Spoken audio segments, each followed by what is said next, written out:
The wind howled across the barren landscape, whipping dust against the metal walls of the observation station. Dr. Eris Thorne gazed out the reinforced window, his eyes tracing the desolate horizon. 3 years in this remote outpost had not dulled the ache of his professional disgrace, but it had provided a certain peace. No colleagues to avoid, no pitying glances, no whispers that followed him through hallways. Just the silence, the work, and the stars. He turned back to his console, scanning atmospheric readings that would, like yesterday's and tomorrow's, show nothing of significance. The Outer Territories Observation Network was where careers went to die, and Eris had accepted his scientific burial with as much dignity as he could muster. The alert siren blared without warning, startling him from his melancholy. Proximity breach. His heart raced as he pulled up the external cameras. Nothing was supposed to approach this station unannounced. Computer, identify incoming vessel, he commanded, fingers flying across the control panel. Unknown craft. Non-Earth origin. Severe structural damage detected. The system replied in its flat tone. On the screen, a small ship, barely larger than a shuttle, careened through the lower atmosphere, trailing smoke and debris. Its navigation was erratic, trajectory unpredictable. It was going to crash, and close to the station. Eris hesitated only a moment before activating the emergency protocols and grabbing his environmental suit. Protocol dictated reporting any extraterrestrial arrival immediately to the Extraterrestrial Control Agency. But curiosity and the scientist in him won out. He would look first, report later. By the time he reached the crash site half a kilometer from the station, the small vessel had carved a jagged scar through the earth. It lay smoking, but intact enough that he could make out its design, sleek, organic curves unlike the utilitarian Earth vessels, with a hull that seemed to shimmer slightly despite the damage. Approaching cautiously, scanner in hand, Eris checked for radiation or biological hazards. The readings were unusual, but not immediately threatening. As he drew closer, a section of the hull shifted and separated, revealing what appeared to be an emergency exit. A figure emerged, stumbling and nearly falling. Humanoid, female in appearance, with skin that emitted a soft, pale blue luminescence, now flickering weakly. She clutched something to her chest, a bundle that moved slightly. The alien woman spotted Eris and lurched toward him, desperation evident even across species. "Please," she gasped in Common Galactic, her voice strained and breaking. "My milk, dried up. My baby hasn't eaten for days." She extended her arms slightly, revealing the face of an infant whose skin barely glowed at all, its eyes sunken and listless. Then the woman's legs gave way, and she collapsed at Eris's feet, still clutching her child protectively even in unconsciousness. Eris stood frozen, a dozen regulations and warnings flashing through his mind. Unauthorized aliens on Earth faced immediate detention. Anyone harboring them would face severe penalties. His career was already in ruins. This would ensure he never worked in science again. But the infant's dim glow flickered like a dying light bulb, and something in Eris, the part of him that had become a scientist to preserve life, not destroy it, made the decision for him. "Damn the protocols," he muttered, carefully lifting both aliens and carrying them toward a station. Inside the observation post, Eris placed the alien woman on his cot and quickly rigged up a makeshift cradle for the infant from a storage container lined with his spare clothes. The woman's vital signs were weak but stabilizing, exhaustion and dehydration, primarily. The infant concerned him more. Its life signs were faint and irregular. When the woman regained consciousness an hour later, she immediately reached for her child, murmuring soft sounds in a language his translator couldn't process. "Water," Eris offered, holding out a container. "It's safe for most carbon-based life forms." She drank gratefully, then looked at him with luminescent eyes the color of distant nebulae. "I am Lyra," she said, her Common Galactic more coherent now, though still heavily accented. "This is Kale, my son. Thank you for your help, human." "Eris Thorne," he replied. "You're on Earth, in a restricted zone. Your presence here is problematic." I had no choice, Lyra said, her gaze falling to her child. Our ship was damaged escaping our system. Life support was failing. Her voice broke. But worse, my milk dried up days ago. Kale is starving. He needs special nutrients that my body can no longer produce. Eris studied the infant with growing concern. I'll need to know more about your physiology. What species are you? Xylosian, she replied. From the Xylosis system, or what remains of it. Eris accessed this scientific database, searching for information on Xylosians. The data was limited. They were a peaceful, somewhat reclusive species known for their bioluminescent skin and advanced biological sciences. They metabolized energy differently than humans, absorbing and processing certain wavelengths of light in addition to consuming nutrients. Most critically, Xylosian infants required a specialized form of breast milk containing complex energy compounds that humans would classify somewhere between a liquid and a form of energy plasma. Without it, they would simply fade away, their energy systems unable to develop and function. Your milk contains a form of energy that Earth doesn't have natural equivalents for, Eris muttered, scrolling through the sparse data. Synthesizing it would require specialized equipment and expertise beyond what I have here. Lyra looked at him with desperate hope. But you are a scientist? Your equipment here. I'm a xenobiologist by training. Yes, but this station is just for atmospheric observation. Basic equipment only. Eris ran his hands through his hair, thinking rapidly. I might be able to create a temporary substitute, something to stabilize him, but I need more information, more resources. He paced the small room, weighing his options. There was only one person who might help, but contacting her would mean taking an enormous risk. I need to reach out to a colleague, he finally said. Dr. Lena Petrova. She works at a research facility that might have what we need. But any communication could be intercepted by the XCA, the Earth agency that controls extraterrestrial interactions. They're not known for their compassion. Will they take Kale from me? Lyra asked, her luminescence dimming with fear. They'll detain both of you, at best, Eris answered honestly. At worst, they might see you as research subjects. Lyra pulled Kale closer. Then why risk contacting anyone? Because without help, Kale won't survive another day, Eris said gently. And Lena is the only person I still trust.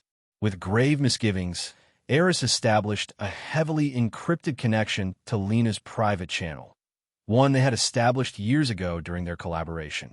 He composed a carefully worded message, excluding specific details but conveying the urgency of the situation. As he sent the message, a monitoring alert blinked on his secondary screen. Someone had detected the unusual transmission pattern. He quickly terminated the connection, but it was too late. The signal had been traced. At the XCA headquarters in Geneva, Agent Kane looked up from his monitoring station, a cold smile playing at his lips. After months of searching for something to advance his position, he had finally found an anomaly worth investigating. An unauthorized transmission from a remote observation station, heavily encrypted in a pattern that triggered multiple security flags. Prepare a transport, he ordered his team. We're paying Dr. Eris Thorne an unexpected visit. Back at the station, Eris was frantically gathering supplies. We need to leave. Now. The transmission was detected. But where can we go? Lyra asked. Already on her feet despite her weakness, Kale secured against her chest. I know these territories. There are old mining tunnels, caves, places to hide while we wait for Lena's response, if it comes. He hesitated. Lyra, I need to ask, why did you come to Earth specifically? With the galactic treaties, there are safer havens for refugees. Lyra's expression darkened. Earth is not my destination by choice. It was the only world within range of our damaged ship. But also, she seemed to struggle with whether to continue. There are rumors that Earth scientists developed the bioweapon that was used against our world. Bioweapon? Eris felt a chill run through him. What kind of bioweapon? One that targets our core energy systems, Lyra said, her voice hollow. It began with our reproductive systems. Mothers could no longer produce the energy milk our infants need. Then it spread, affecting all aspects of our biological energy production. Our entire species is dying, Eris. Kale may be one of the last Xylosian children ever born. Eris's blood ran cold as connections formed in his mind. Connections to his own failed research project from years ago. A project studying Xylosian energy metabolism that had been shut down abruptly, all samples and data confiscated for security reasons. A project he had always been told was terminated completely. "We need to go," he said, more urgently now. "I'll explain more once we're safe." They slipped out through a maintenance access, Eris carrying most of their supplies while Lyra focused on keeping Kale close and protected. The terrain was rugged, all rocks and dust under a vast, indifferent sky. Eris led them toward a ridge where the old mining tunnels began, his mind racing with implications he couldn't bear to fully examine yet. Behind them, in the distance, a transport vessel broke through the clouds, headed directly for the observation station. The tunnels were cold and damp, winding through the rocky terrain like veins through tissue. Eris led the way with a portable light, navigating from memory and old survey maps stored on his portable device. Lyra followed closely, her natural bioluminescence providing a soft secondary glow that ebbed and weakened with her fatigue. "Rest here," Eris said when they reached a wider chamber with several tunnel branches. "I need to check if we were followed and see if Lena responded." While Lyra settled against the wall with Kale, Eris moved to the chamber entrance, scanning for pursuit and checking his communications device. There was a heavily encrypted message waiting. Lena had responded faster than he'd dared hope. The decoded message was brief but precise, coordinates to a meeting point, a warning about Kane leading the investigation, and encrypted data files on Xylosian physiology that she'd managed to extract from the research database. "Someone is helping us," he told Lyra when he returned. "But we're not safe yet. The man hunting us, Agent Kane, he's dangerous and ambitious. This could be a career-making case for him." Lyra nodded weakly, her attention focused on Kale, who had grown alarmingly still. "He's fading," she whispered. "I can feel his energy signature weakening." Eris knelt beside them, examining the data Lena had sent.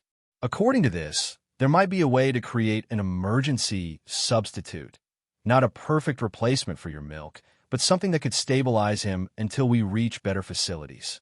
He rummaged through their supplies, pulling out his portable analysis kit and several containers he'd grabbed from the station lab. "I need to know more about what happened on Xylos," he said as he worked. "The bioweapon you mentioned, when was it deployed?" Lyra closed her eyes, pain etching her luminescent features. 3 planetary cycles ago. At first, we thought it was a natural disease. Mothers began reporting problems with milk production. Infants were failing to thrive. By the time we realized it was engineered, it had already spread throughout our main population centers. She stroked Kale's dim cheek. "I was one of the lucky ones. I was on a research outpost when the initial exposure occurred. My milk production was affected later, more gradually. It gave us time to try to escape." Eris's hands stilled on the equipment he was calibrating. "Us? You weren't alone. My partner, Nelrin, was Xylos's leading energy biologist. He recognized what was happening before most. Her voice broke. He didn't survive the journey. Our ship was damaged, escaping a blockade. He repaired the life support system for Kale and me, but was exposed to toxic fumes." As she spoke, Eris continued working, trying to process both the technical challenge before him and the growing horror in his mind. The timeline, the specific targeting of Xylosian energy systems, it aligned too perfectly with his old research, work he'd been told would help understand Xylosian biology for peaceful exchange of medical knowledge. "Lyra," he said carefully, "I think I may know something about this weapon. Years ago, I led a research team studying Xylosian energy metabolism. We were developing models of how your species converts light and nutrients into your unique form of bioenergy." He measured compounds into a small heating unit, checking calculations on his device. The project was suddenly terminated. All our samples and data were confiscated. I was told the project was deemed non-essential and destroyed. Lyra's glow pulsed brighter momentarily, the Xylosian equivalent of a shocked inhale. Your research was weaponized against us. I don't know for certain, but the specifics of what you're describing, it matches mechanisms we were studying. His voice was tight with suppressed emotion. If I'm right, someone stole our research and perverted it. And I may be one of the few people who understands enough about the original work to help counteract it. He finished the mixture he was working on, a luminescent fluid that glowed with a soft purple light. This is the best I can do with what we have. It contains synthesized energy compounds that should be similar enough to your milk to help Kale, at least temporarily. Lyra took the small container with trembling hands. How do we know it won't harm him further? We don't, Eris admitted, but doing nothing will definitely harm him. After a moment's hesitation, Lyra carefully administered the fluid to Kale, cradling him as she would if nursing. For several tense minutes, nothing seemed to change. Then, gradually, the infant's dim glow strengthened slightly, and his tiny chest began to rise and fall more regularly. "It's working," Lyra whispered, tears forming luminescent tracks down her cheeks. Eris checked. His communications device again. "We need to move. Lena's coordinates aren't far from here, but we need to be careful. Kane will have search teams combing this entire area." They gathered their supplies and continued deeper into the tunnel network, every step haunted by both immediate danger and the weight of horrifying revelations. Above ground, Agent Kane stood in the abandoned observation station, face impassive as his team processed the scene. "Sir, we found evidence of the aliens," one agent reported. "Residual energy signatures consistent with Xylosian physiology." "And Dr. Thorne?" Kane asked. "Gone, sir. But he accessed files on Xylosian biology before leaving." Kane nodded thoughtfully. "Interesting. A disgraced scientist harboring illegal aliens from a species nearly eradicated by a mysterious plague." He smiled thinly. "Contact headquarters. Tell them we may have found the missing link to Project Starfall, and that I'll need additional resources to capture the specimens." As his team scrambled to comply, Kane walked to the window, looking out at the barren landscape. "Run while you can, Dr. Thorne," he murmured. This just became much more than a simple alien incursion. The tunnels gradually sloped upward, eventually opening into a secluded valley nestled between rocky outcroppings.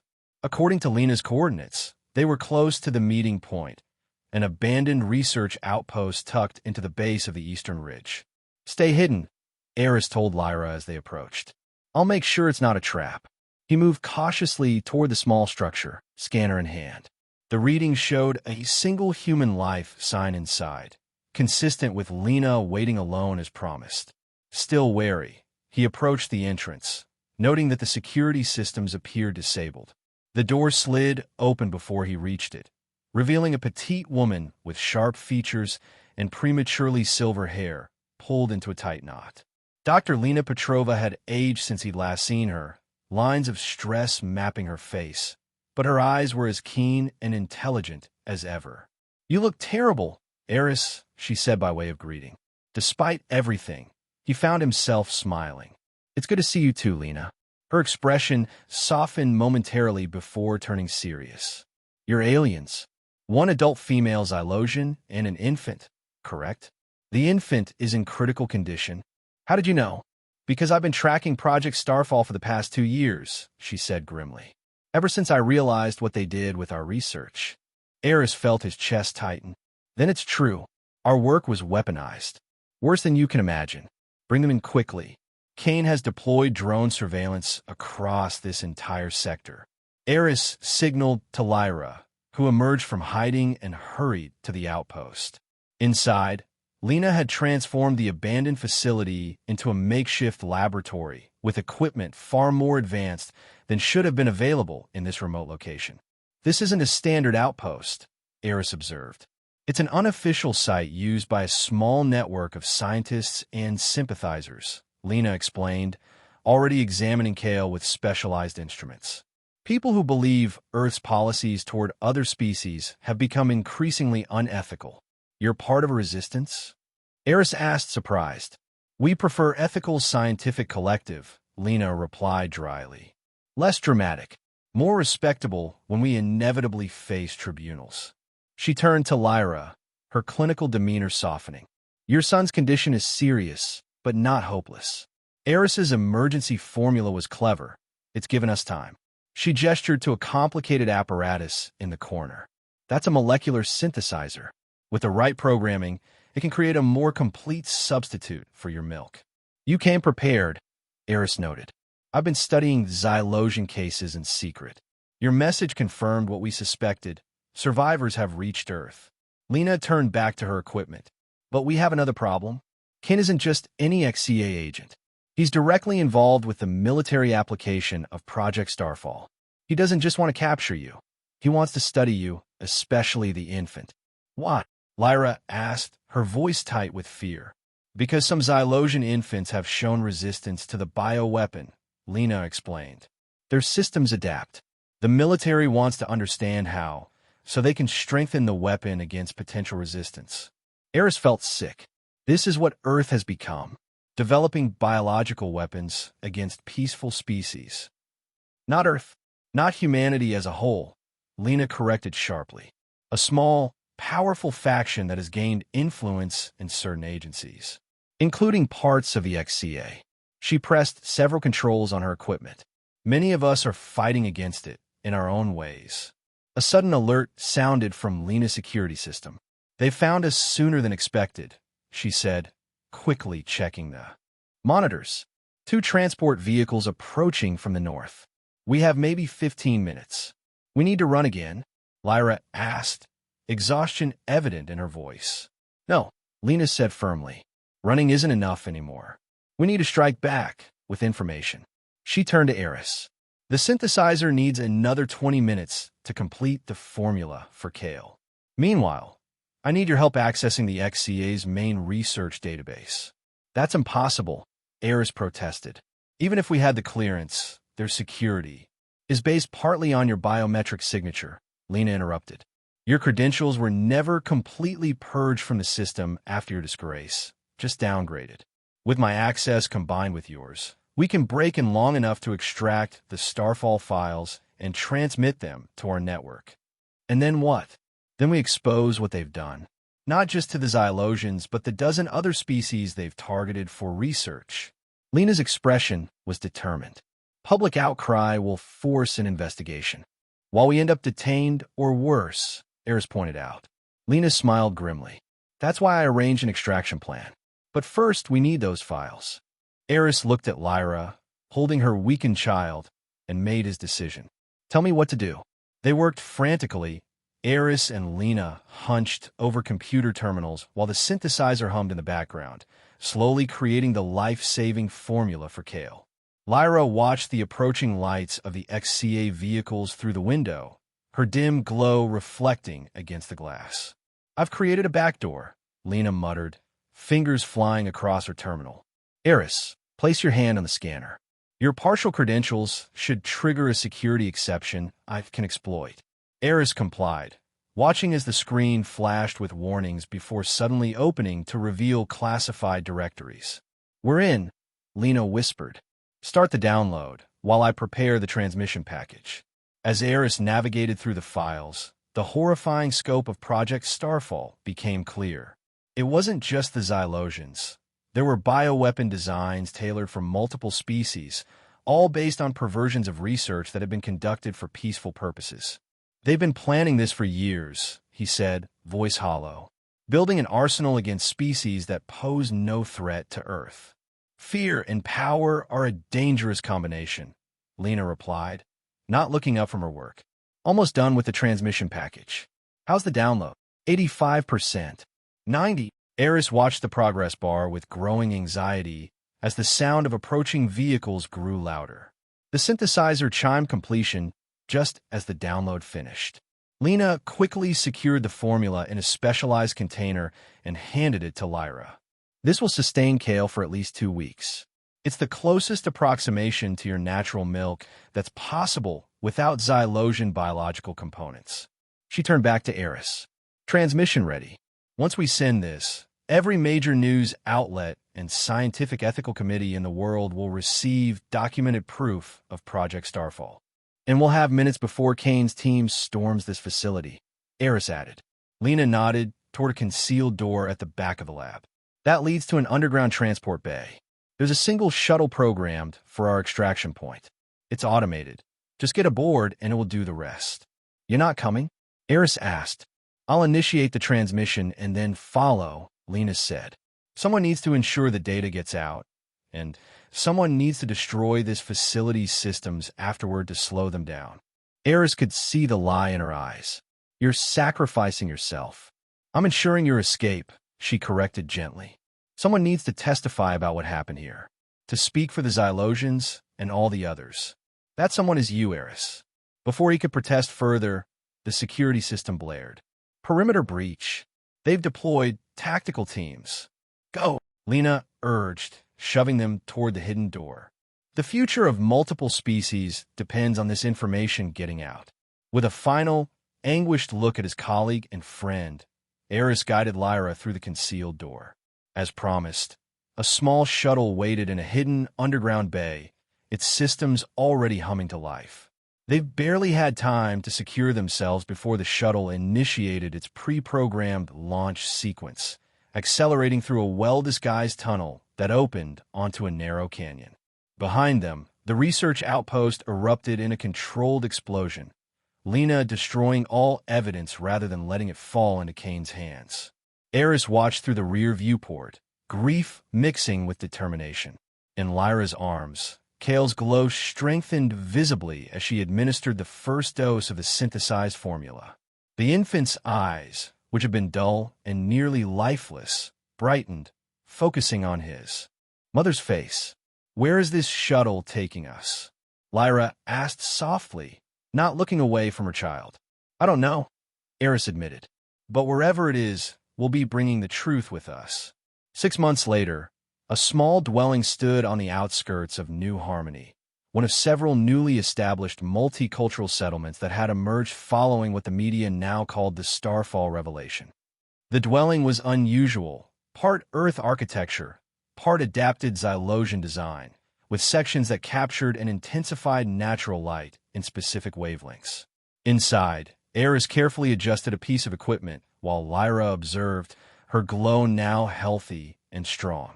In a specially designed cradle nearby, Kale played with floating light particles, his small hands batting at the colorful spheres, his luminescence bright and vibrant.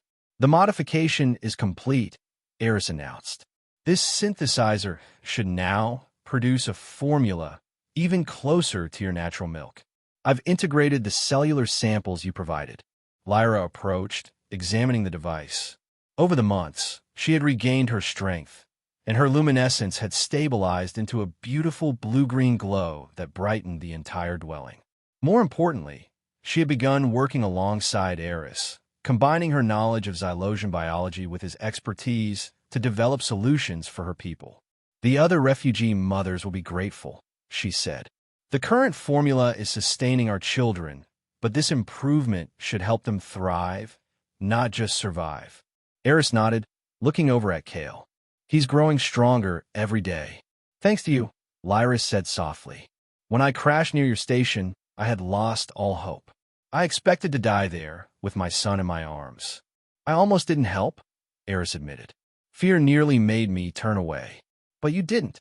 Lyra's hand touched his, her glow briefly intensifying where their skin met. A Xylosian gesture of deep gratitude and connection. And now look what has grown from that moment. Outside their window, the settlement bustled with activity. Following the public release of the Starfall files, Earth had faced a reckoning. The officials behind the bioweapon program had been removed from power and charged with crimes against sentient beings. International policy toward extraterrestrial species had undergone dramatic reform. More significantly, Earth had opened its doors to Xylosian refugees, offering sanctuary and reparations. Scientists like Eris now worked openly with survivors to develop treatments for those affected by the bioweapon. The first successful cases of restored milk production in Xylosian mothers had been documented just weeks earlier. Kane had been captured during the raid on Lena's outpost and now faced prosecution as one of the architects of Project Starfall. Lena herself had survived, though badly injured, and had become a key witness in the international tribunals. "Have you heard from Dr. Petrova?" Lyra asked, seeming to follow his thoughts. "She's still testifying," Eris replied, "but she'll be joining the research team here next month. She says she's looking forward to meeting Cale properly." A soft chime from the medical monitor drew their attention.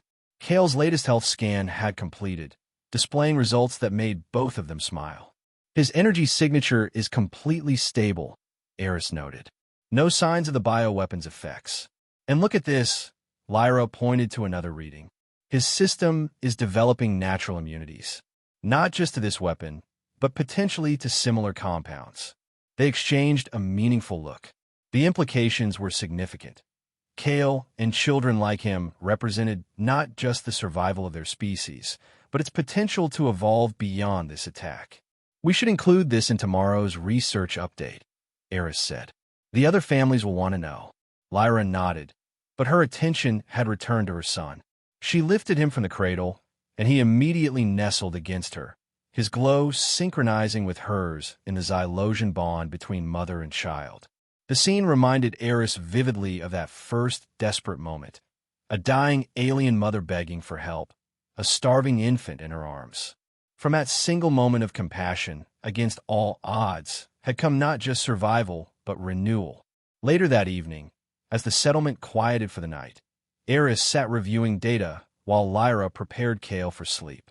He heard a soft gasp and looked up to see Lyra standing perfectly still, looking down at her chest with an expression of wonder. "Eris," she whispered, "look." A small droplet of luminescent fluid had formed naturally at the tip of her breast. Not much, barely visible except for its gentle glow, but unmistakably Xylosian milk. The first her body had produced naturally since the attack on her world. "It's coming back," she said, tears of joy forming luminescent trails down her cheeks. "Our bodies are healing." Eris moved too. Her side, overwhelmed by the significance of this small miracle. In this tiny droplet lay the promise of a future where her people would no longer depend on synthetic formulas and human science for survival. "The treatment is working," he said softly. "Your natural systems are regenerating." Lyra looked up at him, her glow pulsing with emotion.